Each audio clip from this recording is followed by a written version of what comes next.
गुरुजी प्रणाम। प्रणाम भैया जी। गुरुजी, किसी जातक का जन्म मूलों में हुआ हो तो इसका क्या महत्व है, इसका क्या अर्थ है? अब देखिए, सामान्य तौर पर जब किसी भी बच्चे का जन्म होता है तो जनमानस में ये एक जिज्ञासा होती है कि इस बच्चे का जन्म कहीं मूलों में तो नहीं हुआ है। और जब किसी की मृत्यु होती है तब जनमानस के मन में ये प्रश्न उठता है कि मृत्यु कहीं पंचक में तो नहीं हुई है। तो जन्म के समय मूलों का अत्यधिक महत्व हमारे शास्त्रों में बताया गया है। यहाँ पर ये भ्रम की स्थिति रहती है कि मूलों का अर्थ मूल नक्षत्र से ही है।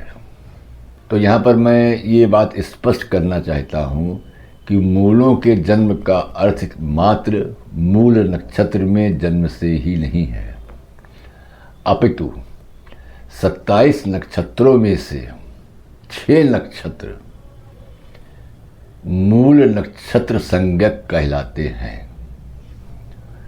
उसी में से एक मूल नक्षत्र भी है और मूल नक्षत्र के अतिरिक्त अन्य जो 5 नक्षत्र हैं, यदि उसमें भी किसी भी बालक या बालिका का जन्म हुआ हो तो ये माना जाता है और कहा जाता है कि जातक का जन्म मूलों में हुआ है। और इस हेतु मूल शांति का भी विधान बताया गया है। तो आइए देखते हैं कि वो हमारे कौन कौन से नक्षत्र हैं जो कि मूल संज्ञक नक्षत्र कहलाते हैं। तो अगर हम 27 नक्षत्रों के ऊपर एक दृष्टि डालते हैं तो केतु नक्षत्र के जो 3 नक्षत्र हैं, अश्वनी, मघा और मूल, ये तीनों नक्षत्र मूल संज्ञक नक्षत्र कहलाते हैं। और इसके अतिरिक्त जो बुध ग्रह के 3 नक्षत्र हैं, अश्लेषा, ज्येष्ठा और रेवती,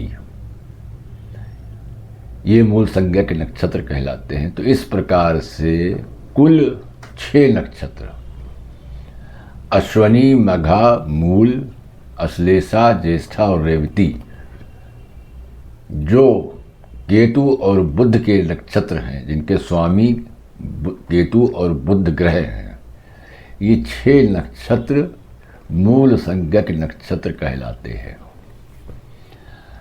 अब यहाँ पर प्रश्न ये उठता है कि ये जो मूलों में जो जन्म हुआ जिस जातक का, उसको लेकर के इतना सशंकित होना कि मूल में नक्षत्र हुआ है, इसका मतलब बड़ा अशुभ जन्म हुआ है, तो ऐसा नहीं है।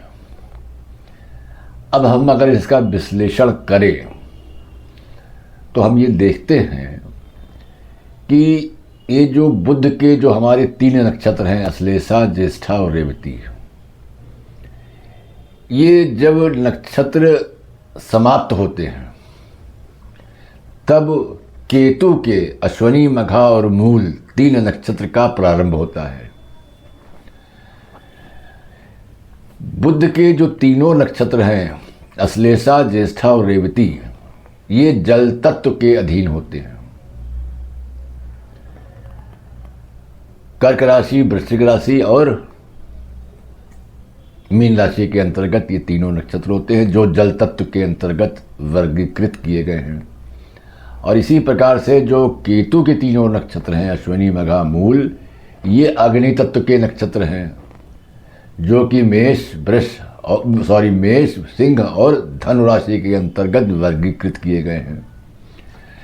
तो होता ये है कि जब कोई नक्षत्र अपने जल तत्व से अग्नि तत्व की ओर अग्रसर होता है तो वो एक विपरीत ऊर्जा अपने अंदर समेट करके आगे बढ़ता है।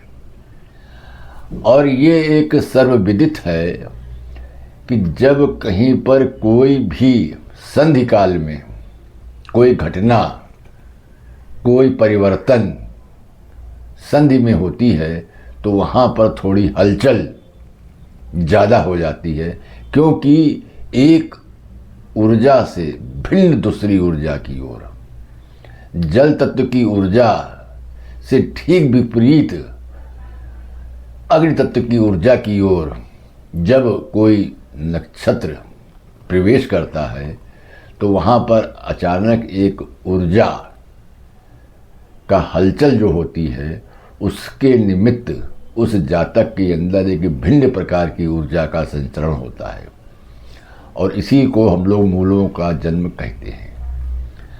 अब यहाँ पर एक बात ये उल्लेखनीय है कि एक नक्षत्र के 4 चरण होते हैं।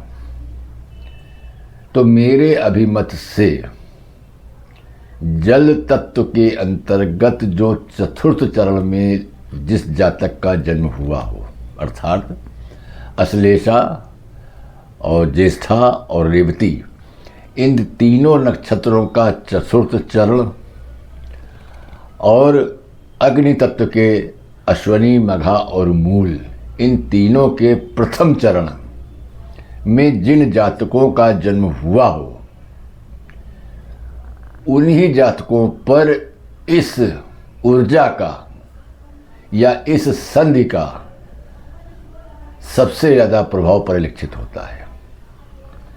पूरे चारों चरणों पर अगर प्रथम चरण के अतिरिक्त द्वितीय, तृतीय या चतुर्थ चरण में जन्म हुआ हो तो हम उसको मूल में जन्म तो कह सकते हैं, लेकिन उसका प्रभाव या तो अत्यंत न्यून हो जाता है या समाप्त हो जाता है।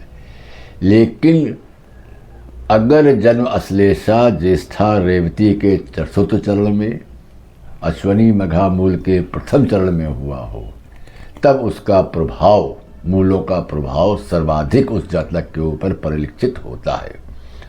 और इसी चरण को ध्यान में रखते हुए इनको गंड मूल नक्षत्र कहा गया है। तो यहाँ पर हम मूलों को 2 भागों में वर्गीकृत कर सकते हैं। मूलों का अर्थ हुआ वो 6 नक्षत्र, और गंड मूल का अर्थ हुआ कि अश्लेषा, ज्येष्ठा और रेवती के चतुर्थ चरण में जिनका जन्म हुआ हो, और अश्वनी, मघा, मूल के जिनके प्रथम चरण में जन्म हुआ हो, ऐसे जातकों के मूल को हम लोग गंड मूल नक्षत्र कहते हैं। और इनकी पूजा का विधान हमारे यहाँ पर शास्त्रों में उसकी पूजा का विधान दिया गया है, शांति का विधान दिया गया है, जिससे कि मूल शांति करा करके इनके कुप्रभाव को समाप्त या हम न्यून कर सकते हैं। तो अच्छा है कि ये मूल और गंडमूल का अंतर, और मूल का अर्थ केवल मूल नक्षत्र न होकर ये 6 नक्षत्रों को मूल संज्ञक के रूप में वर्गीकृत किया गया है। आप लोगों को ये अंतर समझ में आ गया होगा। धन्यवाद।